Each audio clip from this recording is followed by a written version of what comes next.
ಇದು ನಮ್ಮ ಶರಣಸ್ಥಳದಲ್ಲಿ ಶರಣಸ್ಥಳ ಅಂತ ಬರಬೇಕು. ಶರಣಸ್ಥಳ ಅಂತಂದರೆ ಅದೊಂದು ಮನೋವಿಕಾಸದ ಹಂತ. ಜಾತಿ ಭೇದ, ಲಿಂಗಭೇದ, ವರ್ಣಭೇದ ಎಲ್ಲವನ್ನು ಕಳೆದುಕೊಂಡು ಕೇವಲ ಎಲ್ಲ ಮನುಷ್ಯರಲ್ಲಿ ಪರಮಾತ್ಮನಂಥ ಸದ್ಭಾವನೆಯನ್ನು ಇಟ್ಕೊಂಡು ಹೋಗುವುದು, ಆ ಎಲ್ಲ ಜೀವಿಗಳ ಮೇಲೆ ಒಂದು ಪ್ರೀತಿ, ಕರುಣೆ, ಭಕ್ತಿಯನ್ನು ಇಟ್ಕೊಂಡು ಹೋಗುವುದೇನಿತ್ತಲ್ಲ ಅದಕ್ಕೆ ಶರಣಸ್ಥಳ ಅಂತ ಕರೀತಾರೆ. ಈ ಶರಣಸ್ಥಳದಲ್ಲಿ ಬಂದಂಥ ವ್ಯಕ್ತಿಗೆ ಏನಾಗತ್ತಂದರೆ ಅವನಿಗೆ ನೆಗೆಟಿವ್ ಥಿಂಕಿಂಗ್ ಇರೋಂಗಿಲ್ಲ. ಅವನು ಯಾವಾಗಲೂ ಪಾಸಿಟಿವ್ ಥಿಂಕಿಂಗ್ ಆಗಿರ್ತಾನೆ. ಯಾರು ಏನಂದ್ರೂ ನೆಗೆಟಿವ್ ತಗೋದಿಲ್ಲ, ಎಲ್ಲವನ್ನೂ ಪಾಸಿಟಿವ್ನೇ ತೊಗೊಂತಾನೆ.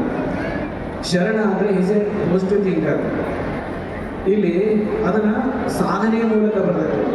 ಇಷ್ಟಲಿಂಗ ಯೋಗ ಸಾಧನೆಯ ಮೂಲಕ ಅಧ್ಯಯನ, ಚಿಂತನ, ಪೂಜಾ, ಅಂತಃಕರಣ ಇವುಗಳ ಮೂಲಕವಾಗಿ ಶಿವಾನುಭವ, ಇವುಗಳ ಮೂಲಕವಾಗಿ ನಮ್ಮ ಮನಸ್ಸಿನ ಕಲ್ಮಶಗಳೆಲ್ಲ ಕಳ್ಕೊಂಡು ಮಲಗಳಂತಾರೆ, ಆಮಲ, ಮಾಯಾಮಲ, ಕಾರ್ಮಿಕ ಮಲ, ನನ್ನದು ಭ್ರಮೆಯನ್ನು ಕಳ್ಕೊಂಡು ಮನಸ್ಸು ಸ್ವಚ್ಛಾಗಿ ಎಲ್ಲ ಜೀವಿಗಳಿಗೆ ಪರಮಾತ್ಮನೇ, ನಾನು ಒಬ್ಬ ಸೇವಕನೇನೆ, ಎಲ್ಲ ಜೀವಿಗಳಲ್ಲಿ ಆ ಪರಮಾತ್ಮನಿಗೆ ನಾನು ಶರಣ ಮಾಡ್ತೇನೆ ಎನ್ನುವಂಥ ಒಂದು ವಿನೂತ ಭಾವ ಆ ಮನುಷ್ಯನಿಗೆ ಬರುತ್ತೆ. ಯಾರು ಏನಂದ್ರೂ ಕೂಡ ಸಿಟ್ಟು ಮಾಡ್ಕೊಳ್ಳೋದಿಲ್ಲ. ಅದು ಪರಮಾತ್ಮನ ಇಚ್ಛೆನೇ ಅಂತ ತಿಳ್ಕೊಂಡು ಹೇಳಿ ಮತ್ತು ಅವರು ಒಳ್ಳೆಯದನ್ನೇ ಮಾಡ್ತಾನೆ. ಹೀಗಾಗಿ ಅದು ಪಾಸಿಟಿವ್ ಥಿಂಕರ್. ಶರಣಸ್ಥಳ, ಶರಣ. ಇನ್ನು ಜಂಗಮ ಅಂತಂದರೆ ಅರಿವು, ಆಚಾರ, ಅನುಭವಗಳನ್ನು ಒಳಗೊಂಡಂಥವ್ರು. ಜಂಗಮ ಅಂದರೆ ಯಾರಿಗೆ ಅರಿವು ಇರ್ತೈತಿ. ಈಗ ಅರಿವು ಬಂತು. ಏನು ಅರಿವು ಬಂತು ನಮಗೀಗ? ಅರಿವು ಅಂತಂದರೆ ಜಗತ್ತಿನ ಎಲ್ಲ ಜೀವರಾಶಿಗಳಿಗೆ ಪರಮಾತ್ಮನಂತ ಅರಿವು ಬಂತು.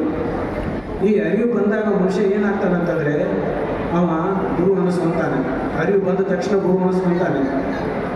ಆ ನಂತರದಲ್ಲಿ ಅರಿವು ಬಂದ ಮೇಲೆ ನಾವು ಇದಕ್ಕೆ ಕ್ರಿಯೆಗೆ ತರಬೇಕು. ಕ್ರಿಯೆಗೆ ತರೋದಂದರೆ ಈಗ ತಿಳ್ಕೊಳ್ಳೋದಷ್ಟೇ, ಎಲ್ಲರನ್ನೇ ದೇವರನ್ನ ತಿಳ್ಕೊಳ್ಳೋದಷ್ಟೇ. ಆದರೆ ಎದುರುಗಡೆ ಬಂದಂಥವನ್ನ ದ್ವೇಷ, ಅಸೂಯೆ ಮಾಡಿದರೆ ಅದು ಕ್ರಿಯೆಗೆ ಬಂದಂಗೆ ಆಗಂಗಿಲ್ಲ. ಅವಾಗ ಕ್ರಿಯೆ ಬರೋದಂದ್ರೆ ಏನು? ಎದುರುಗಡೆ ಬಂದವರನ್ನೆಲ್ಲನೂ ಪರಮಾತ್ಮ ಸ್ವರೂಪ ಅಂತ ತಿಳ್ಕೊಂಡು ತಲೆಬಾಗುವುದೇನೈತಲ್ಲ ಅದು ಕ್ರಿಯೆ. ಅರಿವು ಬಂತು, ಕ್ರಿಯೆ ಬಂತು. ಅರಿವಿಗೆ ಗುರು ಅಂತಾರೆ, ಆ ಕ್ರಿಯೆಗೆ ಲಿಂಗ ಅಂತಾರೆ.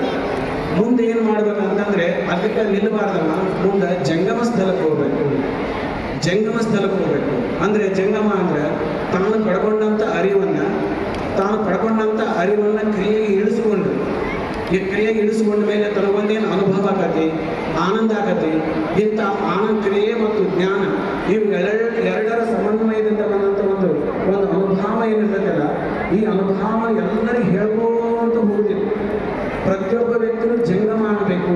ತನಗೆ ಬಂದಂಥ ಅರಿವು, ಆ ನಂತರದ ಅರಿವಿನಿಂದ ಕ್ರಿಯೆ ಮಾಡ್ತಾನೆ.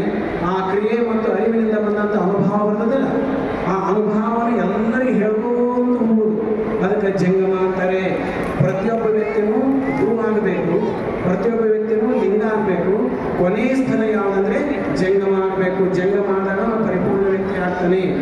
ಅದಕ್ಕಾಗಿ ಶರಣಸ್ಥಳ ಅಂತಂದ್ರೆ ಅದೊಂದು ಸಾಧನೆ ಹಂತ. ಅದಾದ್ಮೇಲೆ ಎಲ್ಲರಿಗೂ ಜಂಗಮ ಸ್ಥಳಕ್ಕೆ ಹೋಗ್ಲಿಕ್ಕೆ ಬರ್ತದೆ. ಶರಣ